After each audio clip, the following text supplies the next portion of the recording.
Good morning friends. आइए आज हम बात करते हैं लॉ से रिलेटेड इम्पोर्टेंट क्वेश्चंस की। फर्स्ट, किस एक वाद में कोर्ट ने निगमित व्यक्तित्व का पर्दा हटाया? तो देखिए कौन सा ऐसा केस लॉ था जिसमें कोर्ट ने न्यायालय ने निगमित जो व्यक्तित्व होता है उसका पर्दा हटाया। तो Daimler company versus Continental tyre company वाद में। देखिए ये जो आपका क्वेश्चन है ये कंपनी लॉ से लिया गया है, जिसमें एक निगमित व्यक्तित्व जो होता है उससे रिलेटेड क्वेश्चन है ये।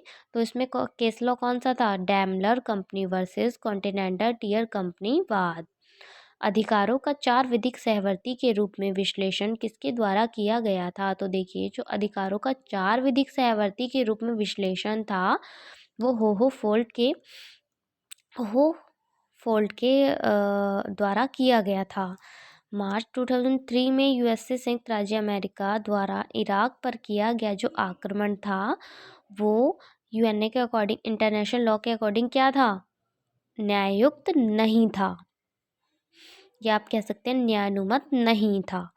किसने सितंबर 2006 में इंटरनेशनल संविधाओं में इलेक्ट्रॉनिक संचार साधनों के प्रयोग पर यूएसए अभिसमय पर हस्ताक्षर किए? तो देखिए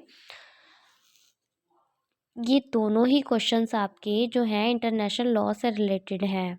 तो इसमें क्या था कि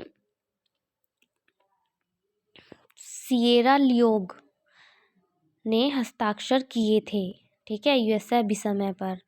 लेबनान में अंतर्राष्ट्रीय सुरक्षा मॉनिटरिंग उपस्थिति की तैनाती के लिए यूएसए संघ का आह्वान किया। तो देखिए जो G8 के नेता थे उन्होंने इस चीज़ का आह्वान किया। देखिए आज भी बात ऐसी है कि जब भी कुछ भी जो ये इंटरनेशनल लॉ है के अकॉर्डिंग है, आपका एक यूएनओ है उसमें कई देश जुड़े हुए हैं। जब भी किसी को भी ज़रूरत होती है, चाहे युद्ध के समय हो या फिर आर्थिक स्थिति ख़राब चल रही हो, तो जो क्या होता है कि या कोई ऐसी समस्या आ गई हो जैसे बाढ़ हुआ, भूकंप हुआ, तो उससे त्रासदी हो जाती है, तो बहुत ही नुकसान हो जाता है उस देश को। तो फिर क्या होता है कि सभी देश मिलकर उसको आर्थिक सहायता प्रदान करते हैं, ठीक है। और अगर युद्ध का कुछ ऐसी बात आती है तो अपनी सेनाओं को भेजते हैं, ठीक है।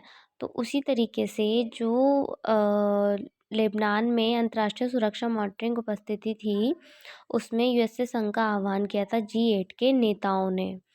किसने कहा है कि लोकनीति एक अनियंत्रित घोड़ा है? तो देखिए जो न्यायाधीश बोरो थे उन्होंने कहा था कि लोकनीति एक अनियंत्रित घोड़ा है, ठीक है। Contract act 1872। देखिए सबसे पहली बात तो कि ये जो मैं जितने भी क्वेश्चंस हैं लॉ के, तो ये सभी जो आपके सब्जेक्ट हैं जैसे कॉन्ट्रैक्ट एक्ट हुआ, इंटरनेशनल लॉ हुआ, सीआरपीसी हुआ, आईपीसी हुआ, तो इनमें मिक्सअप है इस वीडियो में, ठीक है। कॉन्ट्रैक्ट एक्ट 1872 की सेक्शन 182 के अकॉर्डिंग राष्ट्रीय कपड़ा निगम लिमिटेड जो है वो क्या है? तो देखिए जो सेक्शन 82 डिफाइन करती है सेंट्रल गवर्नमेंट का एजेंट नहीं है।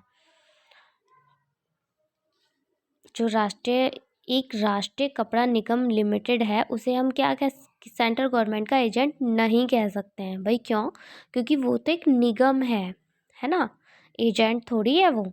एजेंट कौन होता है? एजेंट वो होता है जो कि एक व्यक्ति किसी भी कंपनी या किसी डायरेक्टर, कंपनी के डायरेक्टर द्वारा चुना जाता है अपने काम को करवाने के लिए, जिसके थ्रू कोई काम करवाया जाता है उसको हम क्या कहते हैं? एजेंट कहते हैं। बट यहाँ पर बात क्या आ रही है कि राष्ट्रीय कपड़ा निगम लिमिटेड, तो देखिए जैसा कि इसके नाम से ही रिप्रेजेंट हो रहा है, this is not a agent, okay.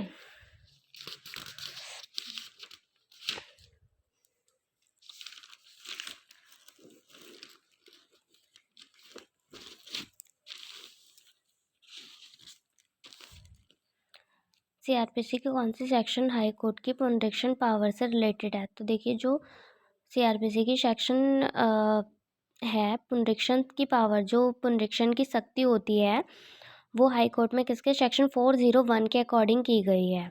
किसमें? सीआरपीसी में, दंड प्रक्रिया संहिता में। फैमिली कोर्ट के जजेस जो उच्च न्यायालय हाई कोर्ट में उन्नयन करने के लिए विचारित नहीं किया जा सकता। तो देखिए, पारिवारिक न्यायालय जो होता है उसके जजेस जो होते हैं हाई कोर्ट में उन्नयन करने के लिए विचारित नहीं किया जा सकता। तो वो कहा गया था आपका case law SD Joshi versus high court of judicial Bombay में। ठीक है, this is last. Constitution ST order, ST मतलब जो हमारी अनुसूचित जनजाति होती हैं, तो उसमें संशोधन बिल 2011 किस स्टेट से रिलेटेड है? This is most important question कि जो हमारी ST जाति होती है, जनजाति होती हैं, अनुसूचित जनजाति, तो उसमें ऑर्डर संशोधन जो बिल 2011 था वो रिलेटेड था असम राज्य से। चलिए, थैंक्स।